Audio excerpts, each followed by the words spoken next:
So hello जय महाराष्ट्र मित्रांनो, कशा आहे तुम्ही? मग आज आपण बघणार आहोत chapter number 1 that is gravitation मधला एक important topic number 2 that is Kepler's law. तो आज हम लोग कैप्लर्स लॉ को समझ लेते हैं। हम लोग ने इससे पहले वाले लेक्चर में डिस्कस किया था अबाउट इंट्रोडक्शन टू ग्रेविटेशन और हम लोगों ने ग्रेविटेशन की वजह से किस तरीके से हमारा जो अर्थ है उसका इफेक्ट होता है वो चीज हमने स्टडी किया था। अब हम लोग ये वाला जो टॉपिक है topic number 2 that is Kepler's law, इसके अंदर हम सीखने वाले हैं कि कैप्लर्स जो साइंटिस्ट है उन्होंने प्लैनेटरी मोशंस के बारे में हम लोगों को क्या क्या बताया, ये सारी चीज डिटेल में समझने वाले। और सबसे बड़ी बात मैं आपको बता दूं कि ये जो कैप्लर्स लॉ इसके ऊपर मैक्सिमम टाइप के क्वेश्चंस और बार बार यानी कि हर एग्जाम में बोर्ड के इस टॉपिक के ऊपर क्वेश्चन पूछा ही जाता है अबाउट कैप्लर्स लॉ। तो लेट अस सी, सब लोगों को एक नोटबुक पेन ले लेना है, जो जो यहाँ पे मैं बता रहा हूँ अपने हिसाब से आपके नोट्स में बनाते रहना है, ठीक है। तो ज्यादा टाइम वेस्ट नहीं करेंगे, स्टार्ट करेंगे। सबसे पहले हम लोग जोहन जो कैप्लर्स है ये साइंटिस्ट है, इनके बारे में थोड़ा सा समझ लेते। तो सबसे पहले मैं बता दूं, ये जो साइंटिस्ट है इन्होंने अलग अलग साइंटिस्ट के साथ काम किया है। इन्होंने प्लैनेटरी मोशंस के ऊपर रिसर्च किया है, उन्होंने अपने 3 लॉ दिए हैं प्लैनेटरी मोशंस के, उन्होंने मैथमेटिक्स के भी बहुत सारे फॉर्मूले बनाए, यानी कि ये मैथमेटिशियन भी है। तो थोड़ा सा इनके बारे में हम समझ लेते हैं। तो you can see Johannes Kepler 1571 to 1630, 1571 to 1630 के टाइम पे इनका एग्जिस्टेंस था। He was an German astronomer and mathematician.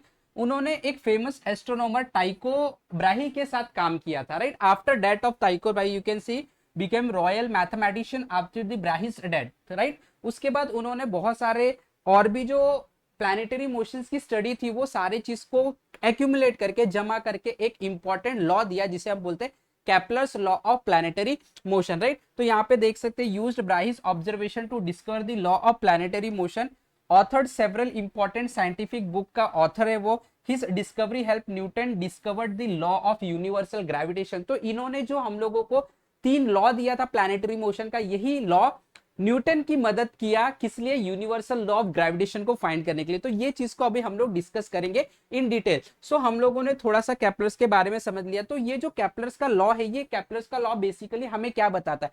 तो कैप्लर्स का लॉ बेसिकली हमें बताता है कि जो हमारे सोलर सिस्टम के अंदर प्लैनेट्स है, जो हम लोगों को थोड़ा सा आइडिया कि भाई प्लैनेट जो होते हैं वो सन के चारों बाजू में रिवॉल्व करते हैं, राइट। तो उन्होंने बहुत सारे स्टडीज किया एस्ट्रोनॉमी के, और बहुत सारे स्टडीज के बाद सबको एक फॉर्मुलेट किया, सबको जमा किया स्टडी को, एक इंपॉर्टेंट कंक्लूजन पे आ गया और उन्होंने अपने 3 लॉ बना दिया प्लैनेटरी मोशन के। तो उन्होंने अपने लॉ में ये बताने की कोशिश की है कि भाई जो भी प्लैनेट है जब भी सन के चारों बाजू में रिवॉल्व करते हैं तो उन लोगों को कुछ नियम फॉलो करना होता है, या तो वो लोग कुछ नियम फॉलो करते, और वो क्या नियम फॉलो करते ये उन्होंने हम लोगों को बताया अपने कैप्लर्स लॉ के अंदर। तो ये 3 लॉ उन्होंने बताया। लॉ ऑफ ऑर्बिट के बारे में बताया कि किस तरीके से उनकी ऑर्बिट होती है। सेकंड लॉ उन्होंने इक्वल एरिया के बारे में बताया कि कैसे वो लोग इक्वल एरिया ट्रेस करते हैं। और तीसरा लॉ उन्होंने टाइम के बारे में बताया कि कितना टाइम उन लोगों को एक चक्कर लगाने के लिए लगता है। तो ये सारी चीज को हम लोग डिटेल में स्टडी करने की कोशिश करेंगे। तो आ जाते हैं हम लोग सबसे important law, that is law of orbit, ठीक है। बहुत इंपॉर्टेंट, अच्छी तरीके से आप लोगों को समझ लेना, टेंशन लेना, सब लोगों को एकदम ध्यान से सिर्फ और सिर्फ यहाँ पे फोकस करना, सब कुछ बंद करो। चलो स्टार्ट करते हैं। तो लॉ ऑफ ऑर्बिट, अब यहाँ पे आप देख सकते हैं यहाँ पे क्या लिखा है, लॉ ऑफ ऑर्बिट। अब ऑर्बिट का मतलब क्या होता है? जब भी कोई भी चीज रिवॉल्व करता है उनके पास ऑर्बिट होता है, राइट है, उनके पास ऑर्बिट होता है। तो ये जो ऑर्बिट होता है एक ऐसा जगह होता है, एक ऐसा पोजीशन होता है जिसके चारों बाजू, या तो हम बोल सकते हैं जिसके अंदर जो ऑब्जेक्ट रिवॉल्व कर रहा है वो रहता है, राइट। तो यहाँ पे हमारे केस में यहाँ पे हम प्लैनेट की स्टडी करें तो प्लैनेट के पास कुछ ऑर्बिट होगा, यानी कि ऐसा पाथ होगा जिस पाथ के अंदर प्लैनेट क्या करेगा? रिवॉल्व करेगा, राइट। तो लॉ ऑफ ऑर्बिट के अंदर हम लोग प्लैनेट कौन से ऑर्बिट में, किस तरीके के ऑर्बिट में रिवॉल्व करता है, इस चीज को हम लोग सीख लेंगे, ठीक है। तो सबसे पहले मैं बता दूं, ये लॉ एकदम सिंपल है, दिमाग में बिठा लो, ठीक है। एकदम सिंपल है। ये लॉ बोलता है कि कोई भी प्लैनेट सन के चारों बाजू में एलिप्टिकल ऑर्बिट में घूमता है, नहीं कि सर्कुलर ऑर्बिट में। जो हम लोग सोचते आ रहे हैं कि भाई प्लैनेट जो होते हैं वो सन के चारों बाजू में सर्कुलर ऑर्बिट में घूमते हैं, बट ऐसा कुछ भी नहीं है। जो भी प्लैनेट है, ये लॉ हमें बताता है कि भाई प्लैनेट्स, अर्थ की बात नहीं कर रहे यहाँ पे, सारे प्लैनेट्स की बात करें, चाहे वो वीनस है, मरकरी है, जुपिटर, कोई भी प्लैनेट्स हो गए, ये सारे प्लैनेट्स भाई सन के चारों बाजू में जब रिवॉल्व करते तो ये लोग एलिप्टिकल ऑर्बिट में रिवॉल्व करते, सर्कुलर ऑर्बिट में नहीं, एलिप्टिकल ऑर्बिट में। तो भाई एलिप्टिकल ऑर्बिट किस तरीके का होता है, क्या मोशन है, क्या लॉज है, सारे चीज समझ लेते हैं। देखो ये लॉ बोलता है कि भाई ध्यान से देखना आप लोगों को, ये लॉ बोलता है ऑल प्लैनेट्स मूव इन, सबसे इंपॉर्टेंट ये वाला चीज आपको ध्यान रखना, elliptical orbit around the sun, elliptical orbit around the sun. और इवन इस केस में और भी आगे एक इंपॉर्टेंट चीज है कि भाई जब भी एलिप्टिकल ऑर्बिट में प्लैनेट्स घूमते हैं तो सन कभी भी एलिप्स के सेंटर में नहीं होता है, एलिप्स के किसी भी एक फोकस पे होता है।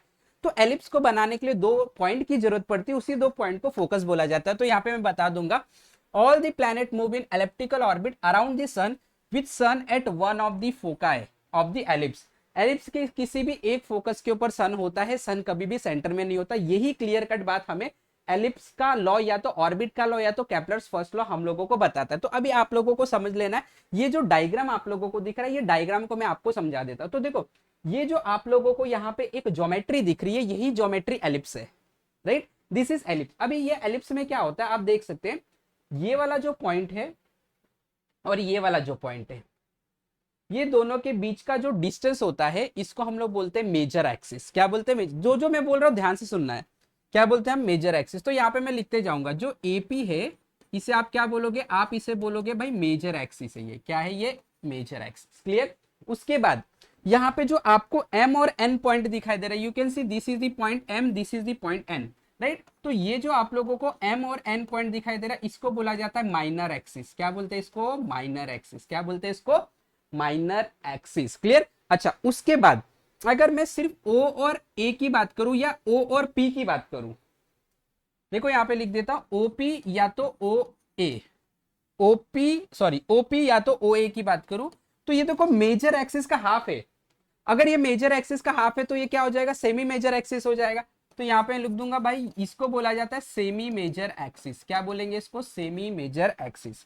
क्या बोलेंगे इसको? Semi major axis. ठीक है। उसके बाद अगर आप देखो एम ओ या तो ओ एन, यहाँ पे लिख देता हूं, अगर आप एम ओ या ओ एन की बात करोगे तो आप देखो ये माइनर एक्सिस का हाफ है, राइट। तो इसे क्या बोल दोगे आप? इसे बोल दिया जाएगा सेमी माइनर एक्सिस। क्या बोल देंगे हम इसे? Semi minor axis. क्लियर हो रहा है बात समझ में आ रहा है? ठीक है।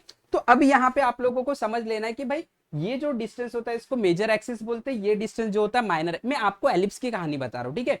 ये एलिप्स की कहानी है, मैं आपको अभी लॉ ऑफ ऑर्बिट नहीं बता रहा हूँ, अभी मैं एलिप्स की कहानी बता रहा हूँ। तो एलिप्स में क्या होता है, ये वाला जो लेंथ है ये मेजर एक्सिस है, ये माइनर एक्सिस है, ठीक है। अब यहाँ पे एलिप्स बनाने के लिए दो पॉइंट की जरूरत पड़ती है, वो दो पॉइंट जो है ये रहा, आप यहाँ पे देख सकते हैं एस और एस डैश, इसको फोकस बोलते हैं।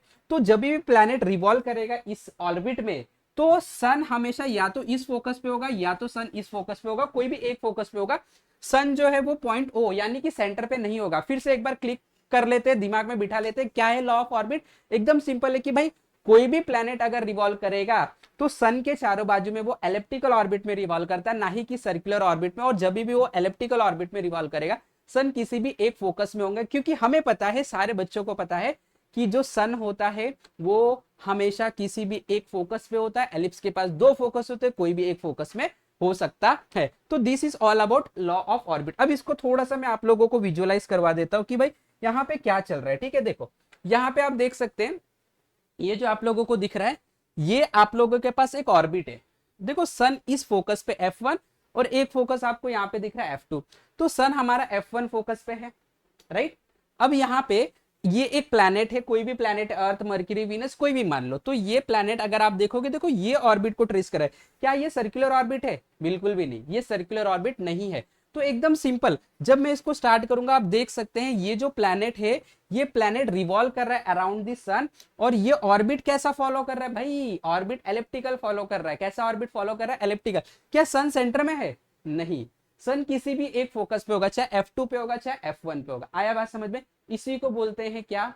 Law of orbit, Kepler's first law. इसी को बोला जाता है केपलर्स फर्स्ट लॉ, ठीक है। इसी को क्या बोलते हैं हम लोग? Kepler's first law.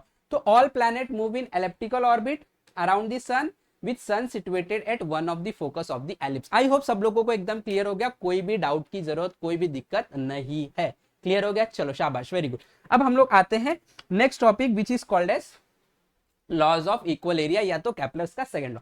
अब ये लॉ ऑफ इक्वल एरिया भाई ये बताता है कि जब भी प्लैनेट रिवॉल्व करते हैं तो कितना एरिया कितने टाइम में ट्रेस करते हैं, कितना एरिया कितने टाइम में ट्रेस करते हैं। तो भाई ये इक्वल एरिया सेम टाइम में ट्रेस करते हैं। मतलब क्या हो? मतलब क्या हो देखते हैं। अभी मान के चलो एक प्लैनेट यहां पे बैठा हुआ है, और जब ये प्लैनेट यहां से यहां तक जाता है, मान के चलो इसको 2 सेकंड का टाइम लगता है, ऐसे बोल देता हूं 2 सेकंड का टाइम लगता है, ठीक है। तो इसने कितना एरिया ट्रेस कर लिया, तो इस केस में इसने, ये भाई ने, प्लैनेट ने यहां से लेके, देखो यहां था, सन से हम लोगों को एरिया देखना है, सन से ये इतना एरिया ट्रेस कर लिया हमारे भाई ने। क्लियर, इतना एरिया ट्रेस कर लिया कितने टाइम में, 2 सेकंड में। जब यहां से आ गया तो सन से ये पोजीशन, सन से ये पोजीशन के बीच में जो एरिया कवर हुआ, स्वीप हुआ, ये हम लोग ने नोट कर लिया। अच्छा, अब जब ये प्लैनेट हमारा सन के पास आ जाएगा, देखो ये सन है, अब प्लैनेट घूमते घूमते सन के पास आ गया। अभी पहले इस कंसेप्ट को समझ लो। तो जब अब इस सन के पास आ जाएगा तो भी अगर मैं इसको बोलूंगा भाई यहां से स्टार्ट कर 2 सेकंड तेरे को चलना है, तो प्लैनेट वही उतना ही एरिया जितना यहाँ पे 2 सेकंड में कवर किया था उतना ही एरिया कवर करेगा। तो आप देखो यहाँ पे अब सन के पास आ गया है, तो इसलिए क्या करेगा, अब यहाँ का डिस्टेंस और यहाँ का डिस्टेंस तो अलग अलग है, इसलिए ये लेंथ यहाँ पे तो पॉसिबल नहीं, इसके लिए क्या करेगा, ये जो लेंथ यहाँ पे कम पड़ रहा है उसको डिस्टेंस के केस में एडजस्ट कर लेगा। यहाँ पे देखो डिस्टेंस कम है, यहाँ पे डिस्टेंस ज्यादा है, तो डिस्टेंस ज्यादा करके उतना एरिया, मतलब अगर ये एरिया अगर मेरा 2 मीटर स्क्वायर आता है तो ये एरिया भी पूरा कितना आएगा, 2 मीटर स्क्वायर। इसका मतलब ये बोल रहा है कि भाई कोई भी प्लैनेट सेम टाइम में सेम एरिया कवर करता है, डिस्टेंस नहीं सेम कवर करता है। अगर 2 सेकंड में यहां से यहां 2 मीटर गया है तो 2 सेकंड में यहां से यहां 2 मीटर नहीं जाएगा, डिस्टेंस सेम नहीं कवर करता, सेम एरिया कवर करता है या सेम एरिया स्वीप करता है फ्रॉम प्लैनेट टू सन। सन से प्लैनेट के बीच में जो भी एरिया आएगा सेम टाइम में सेम एरिया कवर करेगा। तो यही तो लॉ है भाई। क्या बोल रहे हैं, देखो the line that joins a planet, ये वाली लाइन, जो लाइन प्लैनेट और सन को ज्वाइन कर रहा है, the line that joins a planet and sun sweeps equal area in equal interval of time, in equal interval of time. तो आपको ध्यान रखना है कि यहाँ पे बात इक्वल एरिया की चल रही, सेम टाइम में सेम डिस्टेंस नहीं कवर कर रहा है, सेम एरिया कवर कर रहा है। सेम डिस्टेंस कवर करता तो स्पीड सेम रहता है, स्पीड सेम नहीं रहता है, क्योंकि सेम टाइम में अलग अलग डिस्टेंस कवर हो रहा है, सेम एरिया। तो दिमाग में बिठा लेना, कैप्लस सेकंड लॉ डिस्टेंस के बारे में कुछ नहीं बताता, वो एरिया के बारे में बताता है कि एवरी प्लैनेट रिवॉल्व इन इलिप्टिकल ऑर्बिट, वो तो ठीक है, राइट, ठीक है। तो वो क्या करेगा, सेम टाइम में सेम एरिया कवर करेगा, क्या, सेम एरिया। तो हम लोग लिखेंगे द लाइन ज्वाइनिंग, एक ऐसी लाइन बनाओ जो कि प्लैनेट और सन को ज्वाइन करे, the line joining the planet and sun sweeps out equal area in equal interval of time. चलो इसको भी पहले मैं आपको बता देता हूं इसकी मदद से, विजुअलाइजेशन की मदद से। अगर आप वापस से इस चीज पे ध्यान दोगे तो देखो यहाँ पे क्या हो रहा है, अब यहाँ पे क्या हो रहा है कि अगर यहाँ पे प्लैनेट जब आ जाता है, लेट्स से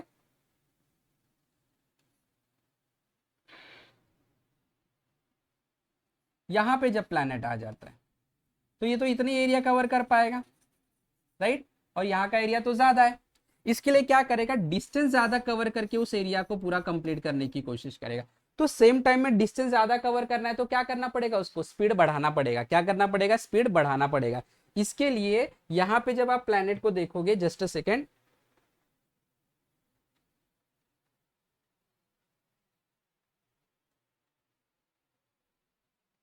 देखो यहाँ पे स्लो चलेगा, जैसे ही अर्थ सन के पास आएगा यानी प्लैनेट, देखो इसका स्पीड बढ़ जाएगा, क्योंकि इसको सेम टाइम में सेम एरिया, इतना डिस्टेंस चलेगा तो ही इतना एरिया कवर कर पाएगा भाई, है ना।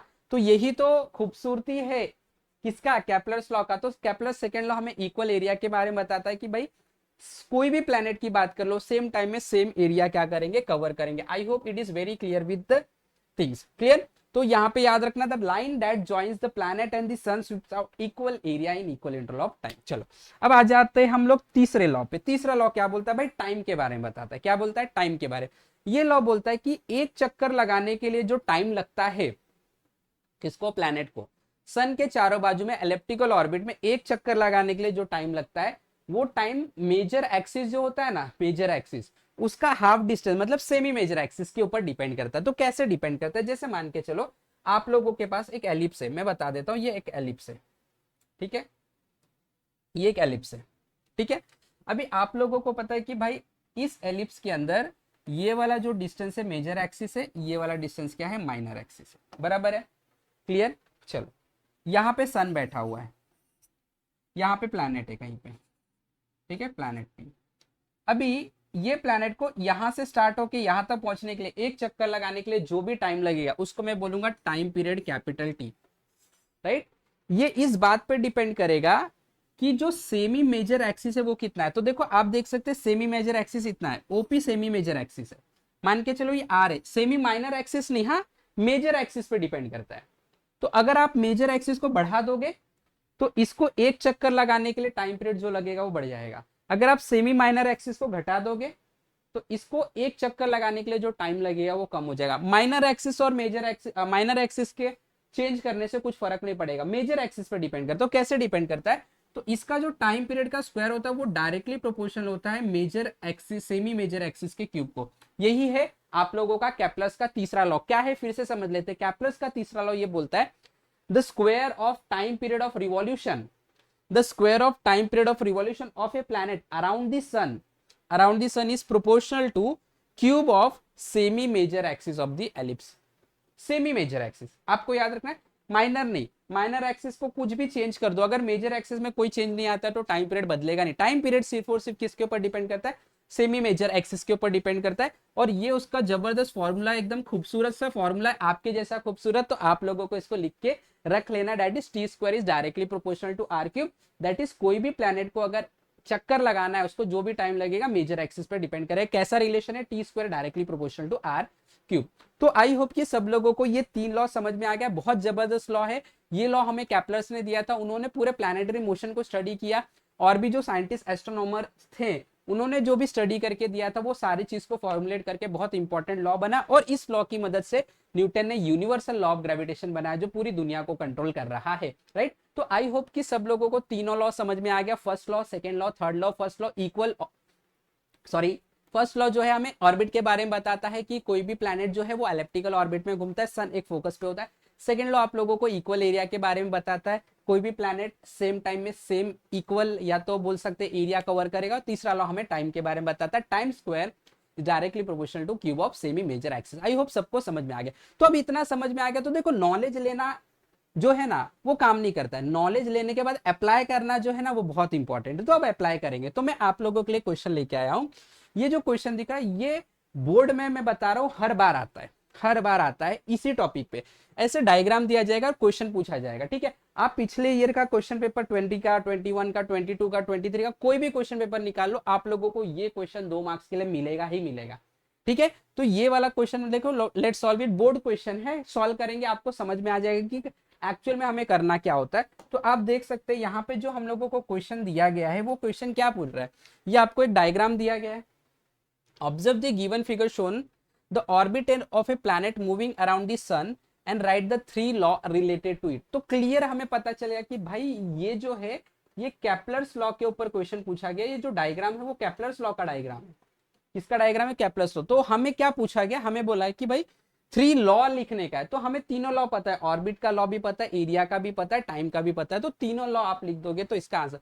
कभी कभी क्या होगा एक ही लॉ दिया जाएगा, राइट, एक ही लॉ पूछा जाएगा, कभी कभी 2 लॉ पूछा जाएगा, इसमें 3 लॉ पूछा गया। तो इसी तरीके के क्वेश्चन बनेंगे, बिल्कुल भी टेंशन लेने की जरूरत नहीं है। डायग्राम दिया जाएगा, क्वेश्चन पूछा जाएगा, आपको इसी तरीके का ही क्वेश्चन बनेगा। और इसी तरीके से जितना भी मैं टॉपिक आपको पढ़ाऊंगा तो उस टॉपिक पे किस तरीके का क्वेश्चन बनता है, बोर्ड्स में आए हैं वो सारे मैं आपको सॉल्व करवा के यहीं पे दूंगा, आपको और कुछ करने की जरूरत नहीं है, ठीक है। तो आई होप सब लोगों को आज का जो सेशन है वो समझ में आ गया। हमेशा के लिए आप लोगों को याद रहेगा कैप्लर्स के तीनों लॉ। और बोर्ड एग्जाम में जो 2027 फरवरी या मार्च में होने वाला है वो एकदम आप फोड़ के आने वाले हो, राइट। चलो एकदम जुनून के साथ, डेडिकेशन के साथ और फुल कॉन्फिडेंस के साथ आप लोगों को ये जो वीडियो है, ये जो सेशन है अच्छे से प्रिपेयर कर लेना है, नोट्स अच्छे से बना लेने का और फुल कॉन्फिडेंस के साथ आप पेपर करने वाले हो, ठीक है। तो इसी तरीके से हमारे साथ जुड़े रहना। अगर आप चैनल पे नए तो फटाफट सब्सक्राइब कर देना, लाइक कर देना, वीडियो को शेयर कर देना, नोटिफिकेशन बेल को हिट कर देना so that you don't miss any updates in future. तो इसी तरीके से आपको बहुत सारे shortcut trick, shorts, important updates exam related, syllabus related, कौन कौन से टॉपिक करना है सब आपको मिलते जाएंगे। आपको चैनल से जुड़े रहना है, ठीक है। तो इसी तरीके से हमारे साथ जुड़े रहो, सीखते रहे। Have wonderful day, have wonderful learning. Thank you very much.